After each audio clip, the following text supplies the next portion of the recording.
Daily Dems doing the work, making noise, and fighting back, day 11.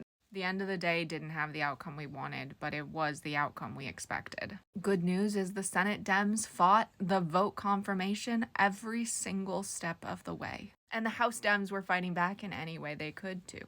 YouTube only allows live videos to be 12 hours, but the Senate Dems really did hold the floor for 30 hours, using every last second of that post-cloture debate.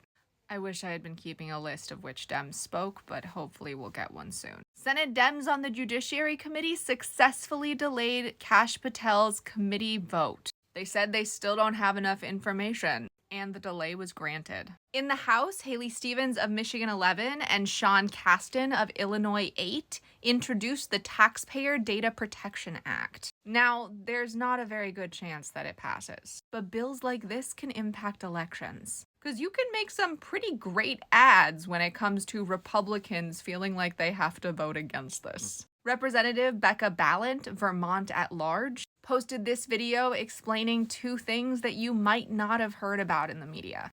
Because the goal in flooding the zone is that things are missed. So I really love that she did this. Because of all the calls she's getting, Senator Tammy Duckworth of Illinois has finally announced she is a no on all remaining top-level cabinet nominees. Ed Markey and Climate Action Campaign co-hosted a rally at the EPA. The attendance was low. So if you live in DC, check to see if there is a rally every single day. 7 elected spoke and 8 leaders of climate organizations. And then they tried to enter the EPA itself and were blocked. Good news, they filmed the whole thing. Representative Maxine Dexter of Oregon District 3 went live on Instagram. Unfortunately, she didn't save it. So this is the only proof I have that it happened. This is why you have to follow every elected on every platform you have. It doesn't matter that she went live and it was a great live. She just doesn't have enough followers to get views for it. And finally, I want to highlight 3 representatives in the past 24 hours who answered phones themselves. We have Rep. Greg Stanton of Arizona 4, Joe Neguse of Colorado 2, and Gabe Amo of Rhode Island 1.